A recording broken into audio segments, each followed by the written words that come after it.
Well, guys, football season is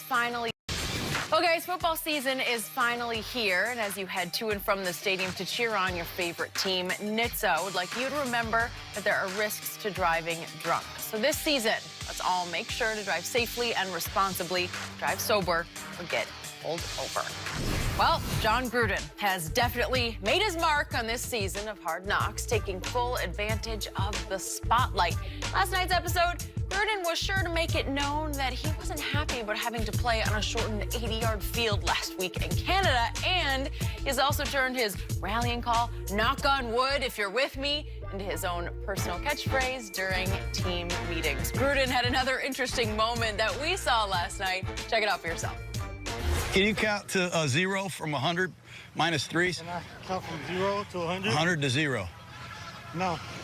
100, 97, 94, 91, 88, 85, 82, 79, 76, 73. Can you do that? Go. 70, 67, 64, 61, 58, 55, 52, 49, 46, 43, 40, 37, 34, 31, 28, 25, 22, 19, 16, 13, 10. 7, 4, 1. How long do you think you can get that? I don't know. That's all them numbers. That's that bad G's. That's right, man. All right. Well, Shannon, has Hard Knocks been a good thing or a bad thing for Gruden? And can you do that? Really, Skip? It's like John Gruden, what John Gruden just did, Skip, he's the guy that goes in there early and looks at the eye chart and looks at the smallest numbers and gets in there and they say, "Can you read it?" And he reads it. They're like, "Oh, you got perfect vision. You got 13 Really? What people got an opportunity to see last night is that what people that know John Gruden has been around the NFL already knew. It's about him. Whew. It's always been like that, Skip. That didn't change. Skip, the phrase, the term "knock on wood," is the way he's using it was not the way it was meant to be. It always jars me because I use it all the time on the show. I know. For luck. Yes. Yeah. Knock on wood, something. Let me knock on wood. I don't want anything bad to happen. Yep.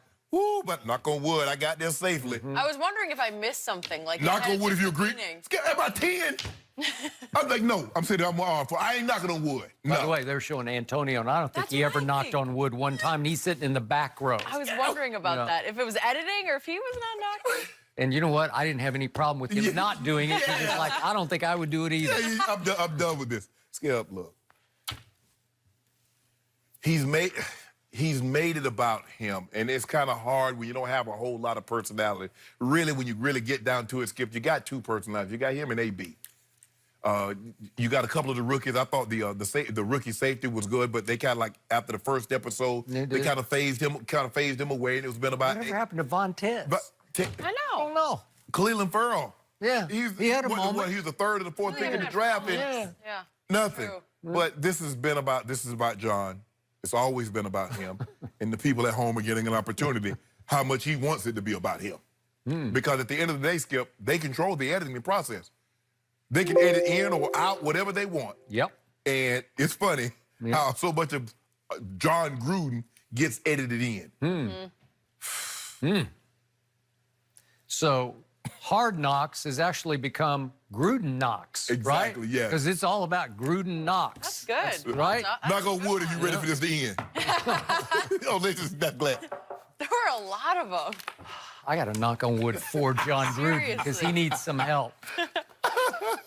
I do not think this has been a good thing for him because it has sent him completely over the edge into AB-ism. His ego is bigger than Antonio's.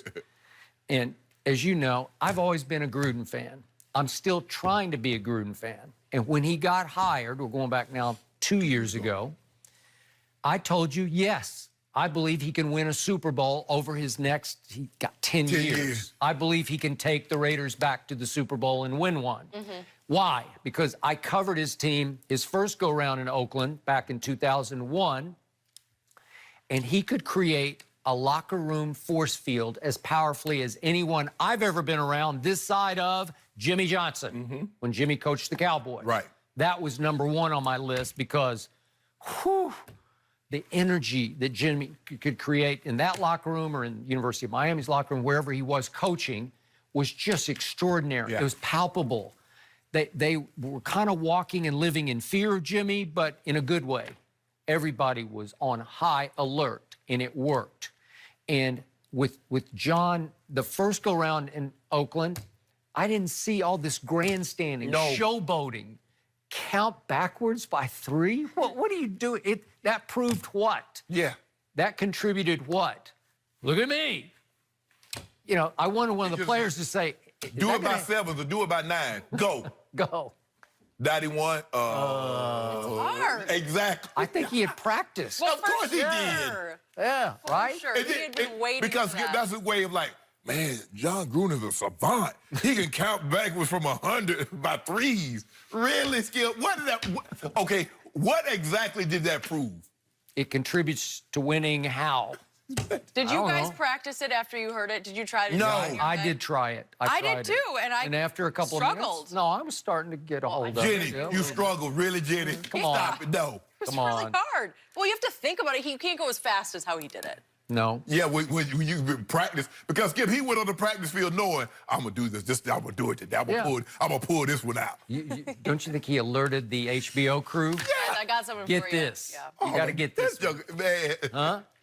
And then he's on the field up in Winnipeg, and at first he's got no problem with the field, and then he tells, you know, he's talking to the Packers coaches and LaFleur, and then he walks to the sideline, and he's got terrible problems with it. He's ranting and raving about it. Exactly. And then they trail at halftime. He goes in and gives a fire and brimstone pre-season game speech at halftime, trying to just light them up, screaming and yelling like it's the Super Bowl.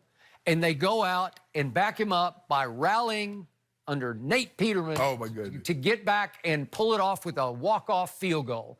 And he goes in like, look at me, I did it.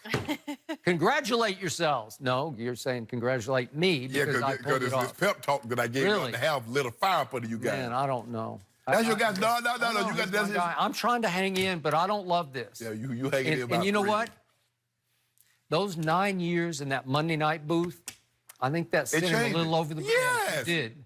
He became a little bit of a caricature of John Gruden. Because when it Skip, I mean, he made some facial expressions.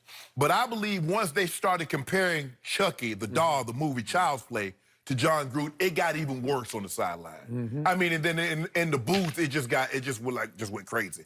But the guy should be used to being on camera. John Gruden, you're who you are.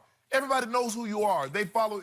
If you watch football, Monday Night Football over the last decade, you know who John Gruden is. If you go back, you know he coached the Raiders. You know he coached for the Tampa.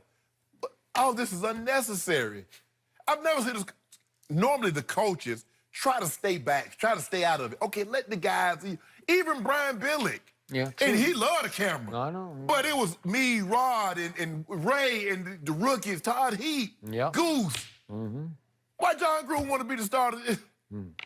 Nah, next year, next year I'm not watching it unless it's the Patriots. Now, the Patriots got to get a turn at this, Skip. Now, everybody keep getting a turn, they keep forcing everybody else.